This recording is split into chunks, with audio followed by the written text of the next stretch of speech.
David, so I'll be there for sure. Don't worry. I miss that bam, bam, bam, bam, bam. It's not an easy road. How many cities, glamour and the guitar, so they think I better roads. Me say, who feels it knows? Ooh, Lord, help me sustain these blows. I cry, it's not an easy road. How many cities, glamour and the guitar, so they think I better roads. Me say, who feels it knows? Ooh, Lord, help me sustain. Why? From the minute I start to enter this club, to the inner your way to overcome first. Throughout every day, they seem to get worse. Oh my God, cast away this curse. Everybody are trying to make every end meet you anywhere that them head never. Like God, you see, no matter what the world may say out the street, once I feel so I won't accept defeat. Now I'm weary, dying dreary. Got no time to waste your mental energy. It's not an easy road. I made a stick, drama and the guitar, so them think I made a rose.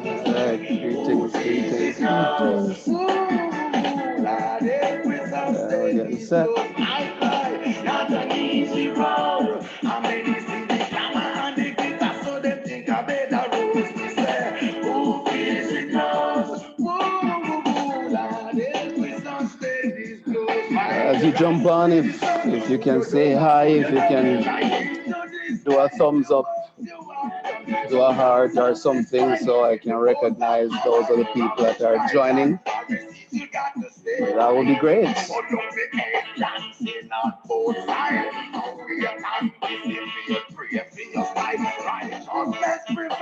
It's all by my side. Show them wrong way. No living to die. Help us all. Up on the life. Hold up my head and cry. And then you know, it's not an easy road.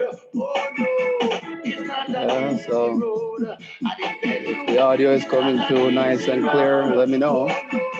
It's not an easy Hey, road. happy Friday, Andrea. Traveling morning with such a living load. No, it's noon and I got no more. To put down my bird alongside the road.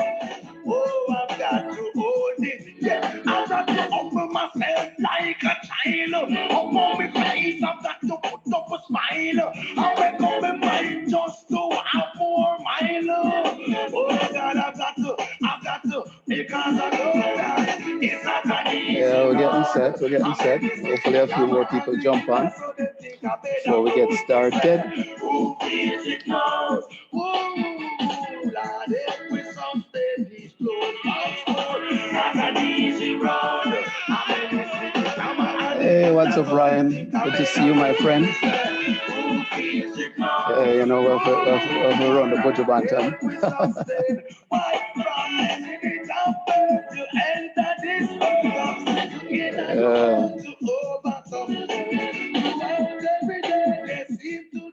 All right, all right. Go and pause the Buju. Go and pause the Buju. Go and pause the Buju. Greetings, greetings, greetings. Welcome to Watagwan. My name is Donovan Simon. I'm the president for the Jamaican Canadian Association, Alberta, based in Calgary.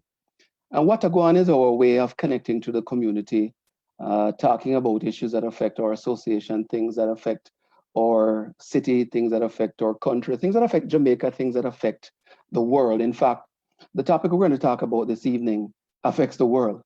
You know, we're going to be discussing getting old, some key things to plan for.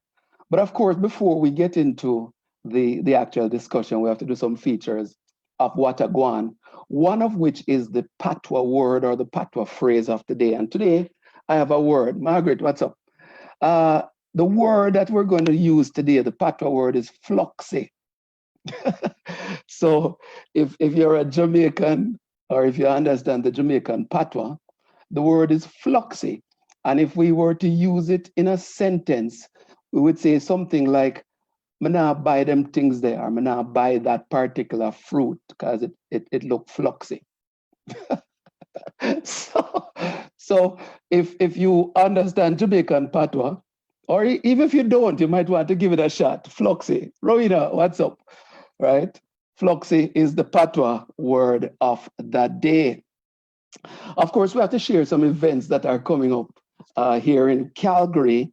So tomorrow, September 6th, there's an event called Unity Fest. It's going to be happening over at the Falcon Ridge Community Center. It starts at about 10:30 in the morning. I think there's a free breakfast until the breakfast done. So I think that's what kids do. But it's an event that's going on all day. Lots of performances, music, and just, I think, an effort to get some people out of the COVID mode and you know, cabin fever and get them out and about. So Unity Fest over at Falcon Ridge Community Center. Getting your affairs in order, they're having another set of webinars. There's one on September 10th at 7 p.m. and there's another one on September 18th at 11 a.m. You can check out, you can register by going either on their Facebook page or on their Instagram. Search for Getting Your Affairs in Order and you'll find the registration link. And I really recommend, especially some of the things we're going to talk about this evening, that you go and check out that webinar. There's quite a few things that you should learn. As it relates to the association, we are going to be resuming our general meetings in public or in, you know, people getting out and seeing each other on the 26th. So Saturday the 26th at the Winston Heights Community Center at 7 p.m. we are going to be having a general meeting. COVID-19 protocols will be in place, sanitization, wear your mask, and we're in the large hall, so there's you know, physical distancing. But we want to get back out. We want to resume our general meeting starting on the 26th. I also want to give notice of the fact that our AGM is scheduled for October 31. It is going to be at 7 p.m. It's going to be at the Winston Heights Community Center. Again, COVID-19 protocols will be in place, sanitization, wear your mask. But we think it's important to keep our protocols around our general meeting. And I think by now we have learned quite a bit about how to manage what's happening as it relates to COVID-19. So like I said, September 6th, Unity Fest, September 10 and 18, the webinar for Getting Your Affairs in Order, September 26th, our general meeting at 7 p.m. and October 31, our annual general meeting, 7 p.m. at the Winston Heights Community Center. Before I get into the discussion, like I said, the patois word of the day is floxy. So for those who know, right, it is going to, know the word, put it in the comments and let's see how that plays itself out in terms of sharing with those who don't know. All right, today we're going to talk about getting old, key things to plan for. And I have two special guests. We're going to share some expertise and some experience about this particular topic. But before we jump into that, you know, I want to share a little thing that I saw, just something that I think is important that people can look on and understand. Let's see if I can get this screen share going here, right? Because I think it's important when we think about getting old. You know, a couple of years ago, I never have so much gray beard and all the rest of it. And getting old is a natural part of life. You know, it happens to all of us. And sometimes when we're at a certain age, we think, okay, we'll never get to that stage. And then, whoops, we're there. What do we do? And, you know, as I was preparing for this, and I'm sure when we get into the discussion with Kathy and Jasmine, there are a number of things on this list that I think it's important for people to consider. And at certain ages, we think we shouldn't, but we should. So let me start, you know, maybe jump out of this and get our guests on so we can have the conversation. I'm going to stop the share. Kathy, Jasmine, welcome to Wataguan. Thank you. How are you guys doing? Good. All right. Did anybody understand the patois word? No. But I'm going to use it. All right, there you go, floxy. All right, today we have a topic, you know, that, I mean, both of you can relate to in different ways, getting old and key things to plan for. For those who are watching, Kathy is with a company called Proactive Seniors, right? And she does this kind of conversation every day. So Kathy, maybe we'd start with you. You know, what are some of the things that you think people take for granted as it relates to aging? issues, topics? What are some of the things that we really take for granted? That's a great question, Donovan. I think the passage of time would be one thing. We find with a lot of the families that we work with, everything's fine, it's fine, it's fine, and then it's not. And so I think a lot of times people think, oh, that really snuck up on me, which it seems like a surprising thing to say because we're all getting older. We all know that our health is going to change, but it still sneaks up on us. And people are always surprised at how everything was going along just fine until it wasn't. And then when it isn't, and you're in a crisis, that's a really tough time to start making decisions and having to make choices. So even though you're doing fine, that's probably the best time to have a conversation. That's the best time to start planning and thinking about options, because it's really hard to make those kind of decisions when things aren't going well. And you talk about planning, and I'm going to bring Jasmine in. So my father is still alive. He's 87 years old, right? And I'll tell you, some of the things that I've had to be thinking about in recent years were things that I was thinking about 20 years ago, because who thought? So Jasmine, what are some of the realities that families have to face as it relates to aging for themselves and also for those around them? Absolutely. This is such an important topic. I loved your graphic at the beginning, how you said it can happen to anyone. No one's going to get out alive.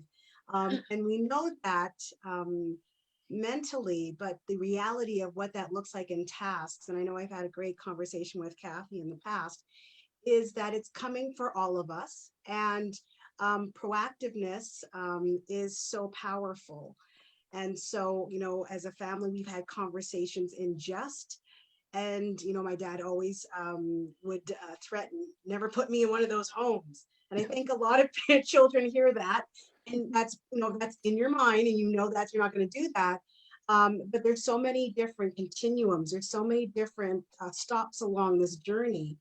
And there's so many resources that we don't know. And like Kathy said, you're okay, and then you're not okay. And I think just normalizing the conversation, as you normalize conversation with youngsters, we now need to have normalized conversation around these different phases and so forth. There's documents to be have in place, and then just really how things look like when you're needing to take action. I think that's where the uncertainty comes in, and the stress and things like that. Yeah. So maybe a question, and Kathy, this may be a question for you. When should these conversations start? That's great. I just was going to add to what Jasmine was saying, and that's the perfect question. The motto I always say to people is talk early and talk often. It's really hard to have a very deep and stressful conversation all at once. It's a much better idea to start talking about where, mom and dad, where do you want to live when you get older? Do you want to stay home? Do you not want to stay home? Do you want to have someone come into the house to care for you? Start with these little mini conversations and start them really early on so that it becomes normal. It normalizes that discussion. So when your parents are in their 60s, or when you're in your 60s, have that conversation with your children. But it should be something that you do regularly so that it becomes a comfortable discussion. You don't feel like you're on the spot. A lot of times kids will feel like, they're infringing on their parents' privacy when they ask those questions. But really what it is, it's an act of love to say, I want to know what you want. And if you tell me what you want, then I can help you work towards that. But, there's sometimes a bit of a taboo. It's not my business. No, I think you've got to get past that and say, the reason I'm asking isn't because I want to put you away. The reason I'm asking is because I want to know what you need and want so I can work towards that. And granted, some people want to put them away, but not very many. No, but you made a really good point that I want to expand on, where you say it's an act of love. It is. Right? But it isn't necessarily always seen that way. And Jasmine, maybe I'll come to you with this one. Why do you think, even though it's an act of love, that this conversation doesn't seem to be something that happens as early as it should, or as often as it should, or as detailed as it should? Right. I've had an opportunity with my parents, which this is now real. It's not a theory or, you know, an upcoming event that you're preparing for. And I believe there is a part of aging where there is this grasp for capacity and ability and independence. And I think, you know, definitely making efforts for conversations to be more lighthearted or, you know, more common allows for the fear to be addressed. I have, like my father is been diagnosed with dementia, and that's a different situation than just hurting knees and ringing ears. And there are many moments of clarity where the conversation is, I can do this. And I always will say, you know, sometimes in life, it's not what you can do. You're preparing for when you can't do it. But Right. better to do it now when you're making choices and you have opinion. So we're really clear with what's happening. And those are real conversations we're having much more now. And, you know, the flare of independence does happen where he's like, no, I can do it. And you have to learn to be ginger and respectful and patient and understanding. And you just realize that this is something that we're going to be going down the road. So, you know, you can have a wide perspective on it and go, okay, when it's my turn, I'm going to understand this innate position of wanting to be in control and realizing at times you're not. Yeah, and you know, that's an interesting point, because part of the effect of all of this aging is happening on both sides. So, you know, maybe one of the things I'd like to get out of you is the effect on the individuals and the families who usually end up having to bear the burden, whether it's financial, whether it's emotional, in some cases it's time, right? How do you help others understand that piece? I think in my experience, you don't know what that looks like, but it's a continuum. My dad also has diabetes, and being a prideful individual, he was like, you know, I can cure this. You know, I can tackle it. And then it took a little while for him to embrace that it was going to be a continuum of increase. And I believe that's what aging is that there are set rules when your parents are 40 and you don't know nothing, and you know, you think you do. And then they get to their 50s and then the 60s and 70s. And as they're aging, we're aging too, and the dynamics change that I've noticed that, you know, my dad and I are friends. And so there's times to have parental conversation, and then there's time to have friend conversations, which is nice to be able to flip back and forth with. Where even having conversations with my mom is different because we don't have a loss of capacity on the horizon as definite. We'll say that. And so absolutely, you know, there's lots of articles about caregiving. And I think at first children don't see themselves as caregivers. We've been care receivers. Right. Right. Reluctantly or, you know, or willingly, depends on what it is, home meals or cleaning or whatever it is. But then the roles change, and it's just a dance really of what wasn't necessary before becomes very necessary. And knowing that it's almost a daily or weekly or even monthly adjustment of how involved you are, what is needed, what is not needed, what is not appreciated, right. what is dire. And I think it's just to know that there is no 2 days are the same. My mom used to always say that to me when I was growing up as a counsel of it's going to be okay in general. But I know that as our family has come together, is that no 2 days are the same. And the day you feel like you got it licked, like you have it all together, tomorrow's coming. So you go, I thought we had a blueprint. Right. Now it's a red print. So Right. I think just knowing that you're going to be pulled and drained in ways that you can't prepare for, but you're going to be okay. I think that just always knowing that there is a redemptive factor of this familiar relationship, that you love your parent and they love you, and harsh words and impatience and misunderstandings can happen, but every day you reset because the task is still at hand. Right. They didn't quit on you when you were a kid, and you're not going to quit on them now that they're adults. So there's this quiet understanding that what are we going to do today? Right? So that's what that's my experience, right? Yeah. So, Kathy, who is more prepared or unprepared? Is it the children or the parents? You know, I think it depends on the individual family. You know, you've probably heard the term sandwich generation, and that's kind of where we are in our age bracket. Is we're the sandwich generation because we have aging parents on one side, and we usually have a Kids. family of our own, right? We're trying to manage both. So Mhm. you're going to come across some adult children that are very organized and they've got it figured out, and they are really pushing their parents towards having these discussions and making these plans and making decisions and choices. And sometimes they get resistance from that because they're the driver of the conversation and the parents are the receiver of that information. So in that scenario, the adult children need to tread carefully, and they need to go gently and put themselves in their parents' shoes. You can't ramrod that conversation through if you have that agenda to get this figured out. It does take time, like Jasmine said. It's a process, and you have to take baby steps towards it. But you know, we certainly come across the other spectrum where we've got seniors that are independent. They're going to figure it out for themselves, and they'll tell their kids what's going to happen.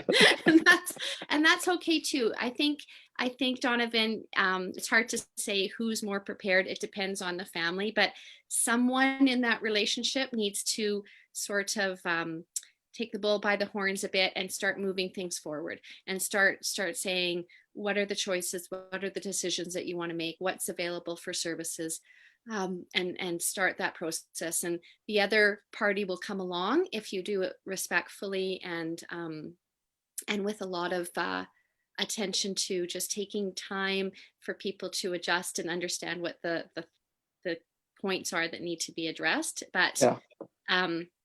yeah, I would say it just depends on the family. You're going to have some Yeah. prepared kids, and you're going to have some prepared seniors.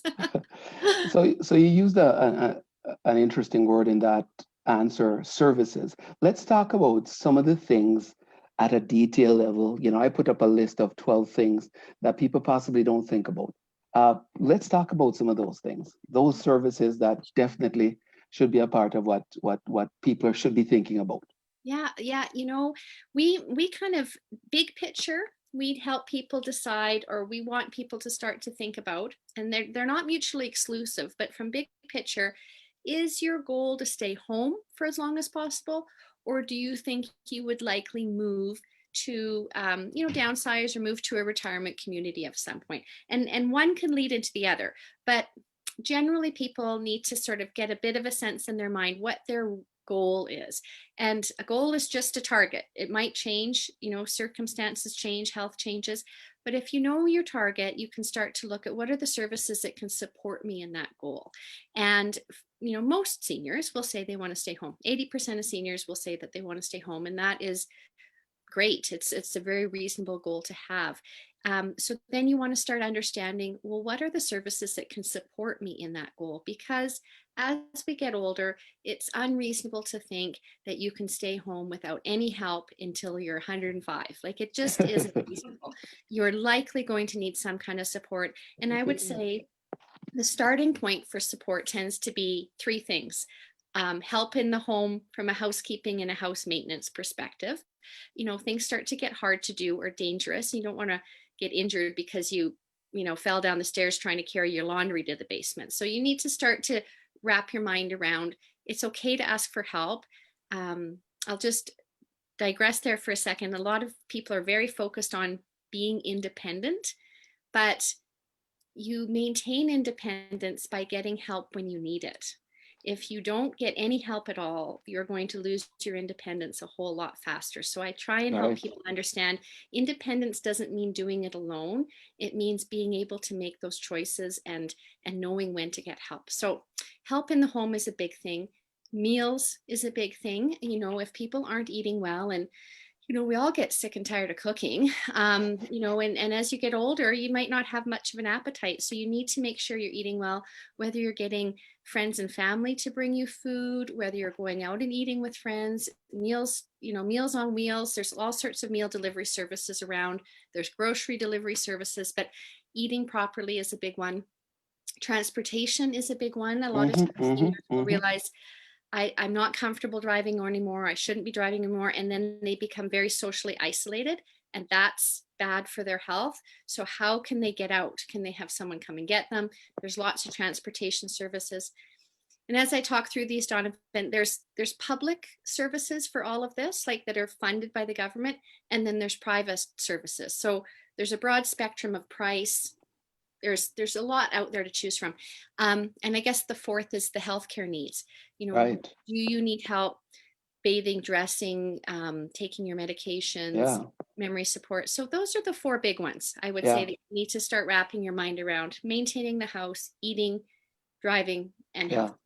Yeah. Yeah, and I'm going to throw one in there based on the list that I saw, which is all these documents I'm preparing so Yeah. that the people who have to take care of you have either the legal right or whatever authority it is to Yeah. get some stuff done, because gone are the days when people hide money under them pillar or under the fridge or That's right. And stuff like that. all that paperwork, it's so important, because if you don't do it, if you don't have a power of attorney, a personal directive, you know, a will is great, but you're gone. It's your family has to sort that out. It's great to have a will, but really you want the people that are making your financial and medical decisions to know what you want. Mhm. So those are really important. You're here for that, and you want to make sure that they are adhering to your wishes. So personal directive, power of attorney, goals of care, those are really important documents to do and have your family be aware of.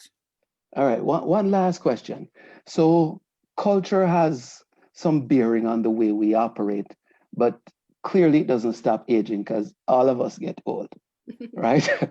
But within certain cultures, are there different things that you see, and how do we get across the culture hurdle in some cases? And both of you, I'd love to get your perspective on that.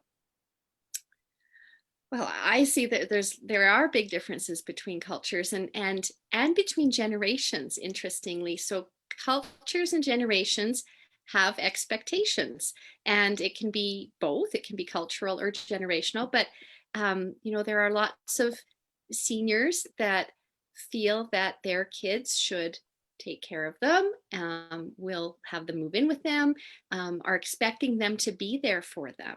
But the generation that is the kids of these seniors, they're working, like we talked about. They're working, they have kids, they have jobs, they're Mhm, busy. mhm. Everybody's busy. They're traveling. They might not live in the city.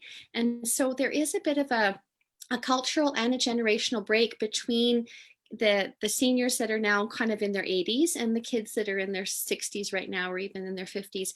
The life is different, and sometimes it takes some navigating to come to a common understanding. And that's why talking early and talking often is so important, because people might have entirely different expectations of each other. And that's when things can really go off the rails if they're not on the same page.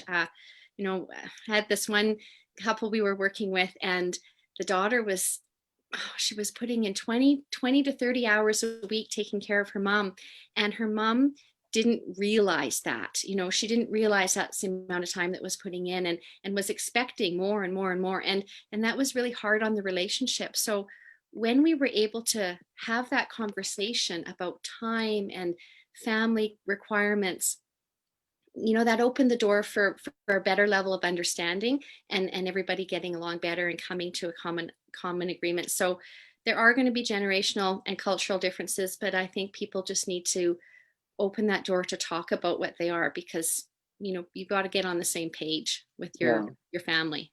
yeah. Jasmine, what's your take? Yeah. I think also I'll just add family dynamics. I think that is a invisible determiner of how things roll out, but definitely all of these things will sway, move, and impact how things roll out. I've been fortunate from the fourth prong that you added there, Donovan, about documentation, like with the, you know, as far as investments and so forth, that is my area of expertise. And so I was already aware of that and seeing that play out in different families. There's an awareness that's different than actually having it in action, right? And so having the conversations with the home care, you know, or the care of the house, and figuring out what that looks like as it progresses. Letting my dad off the hook, you know, like, okay, just because you did do it before doesn't mean you have to. Mhm. You know, and, you know, having these conversations framed in lightness too, where I'm like, oh, you know, you qualify for someone to come in and, you know, help you with your house because of your service as a veteran. Man, I wish I had that. Like, there's a lot of working people would like to have that. And it's not a stigma of incapacity. It's, Right, oh, wait right. a minute. Okay, then I can focus on other things like reading boxing books and keeping track on CNN, you know, important things, right? You know, and framing it in, you know, in brevity, I believe allows you, because you're not on the doorstep of crisis, you are able to come at it from different perspectives. Sometimes it's a very serious conversation, and sometimes Hmm. it's not. And I think Yeah, permitting yourself to have the conversation in any different modes are important. Meals, like my dad doesn't like to cook, and I don't blame him, and I don't want him to cook because, you know, burnt pots and things like that happen. So keeping, you know, understanding and learning about services, like Kathy said, grocery delivery. And looking at meal preparations. He was adamant that he did not want Meals for Wheels. For whatever reason, that was just a negative connotation of incapacity. So I was like, there's other things. We don't have to do Meals for Wheels. And so we've had family, you know, bringing food and sharing food. And hmm, sometimes it just is not eaten because he just doesn't feel like it, right? So, right, you right. know, you can't have hurt feelings because you're not a chef, and you know, everybody has a preference. Transportation, I think culturally is something can happen naturally, where people just step in and start taking their parents on appointments, and the I guess the interplay begins a lot of times there, right? Where you're taking your parents to this appointment or you're picking up groceries. And I think if you're doing that, I think that might be even a prompt for those conversations. Because sometimes, as Kathy said, you don't know when to have them. Are they ready? Are you supposed to do it? And I think if, you know, the drive-in is something that's on track, other conversations can happen. Mhm. Hmm, And hmm. it's certainly something that you know, has happened in our family. I drive my parents around for their appointments. My mom's very independent, but then now she just realizes, hey, this can be quality time. Right. So going on my appointments with my father, we've turned it into our. I'm the boy my father never had, so it's the guy time. So we're talking about issues and situations and things like that, and you know, being able to mask it, that you can be thankful for these opportunities versus feeling like something's being done to either party, I think is Right. important. So I think definitely culturally, generationally, family dynamics, I feel that once this conversation comes into your peripheral or right into the front line, that you can figure out by making mistakes.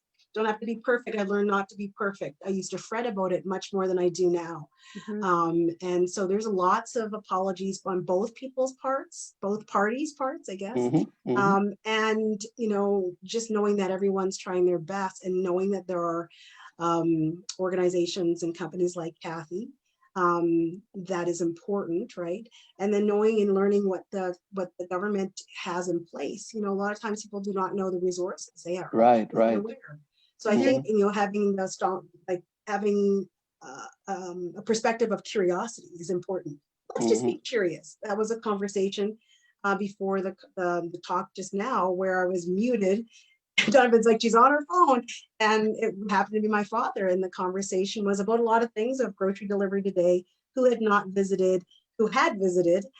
And is it time for him, per se, to be in a care facility? So there's like, you have to just roll with it, that in that conversation, what you think is a serious topic might be thrown in there, and to be able just to entertain the conversation and reassure and say, hey, we can be curious and get information. I think sometimes it won't be a structured, we're Mhm. sitting down and having these serious conversations. It's just going to be something that rolls along. And it can be, it can catch you off guard at first, but now I just know that it'll be whatever mix it's going to be. Okay.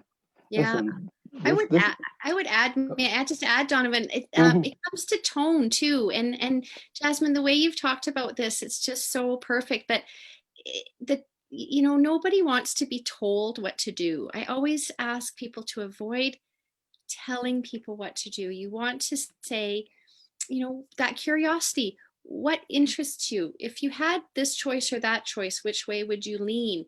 Do you want to learn more about something? Should we investigate that together? How about I look into that for you? Those are the kind of approaches, but it never goes over well when someone comes in and saying, I'm going to tell you what you need to do or what you need to know. That doesn't work. That doesn't open the door to conversation. It closes the door. So the tone is really important. You're working together with your loved one, right? well, listen, this has been a really enlightening conversation. And for those who are watching, if you want additional information, check out Kathy's website, proactiveseniors.ca. Is that correct, Kathy? Yes. Proactiveseniors.ca. Lots of information there that helps us start or continue the planning process, because none of us are going to get out of here alive, as Jasmine said, right? so we might as well have to start the planning process. Jasmine, Kathy, thank you very much for joining Wataguan and sharing your perspective. Take care, and we'll be in touch. All right? Yeah. Thanks. Thank you so much. Thanks. And of course, before we close out Wataguan, I want to remind you, Patois word of the day is fluxy. I don't see anybody putting what it means in the comments, right? Hopefully you learned something from this. And next week, we're going to continue Wataguan. We're going to be discussing Black businesses. What are the keys to success? We're going to have Natasha, Ayo, and Andrea on talking about the different factors that affect people as they get into business and how they go from one stage to the other. The week after, September 18th, we're going to discuss Black here. So we're going to have the ladies on discussing should we or should we not, stay natural or not, right? Nadine and Tamara are going to be on with us. September 25th, we're going to discuss the Jamaican diaspora, how we all contribute to the rock. And we're going to have Dr. Karen Dunkley, Dr. Hugh Anthony, and Naila Gordon DeCiccio jumping on to share some perspectives. That's a heavy duty panel that we're bringing on the 25th. Share the information for us, please. If you haven't liked our Facebook page, please do. Check out our Instagram. And of course, go on our website, jcaalberta.com. Until next time, stay safe. For those in Calgary or in Canada, enjoy the long weekend. And of course, COVID is still around. So take care of yourself. All right? See you next week. It's not an easy road. How many see the glamour and the glitter, so they think I better rose. Me say, who feels it knows? Ooh, Lord, help me sustain these blows. It's not an easy road. How many see the glamour and the glitter, so they think I better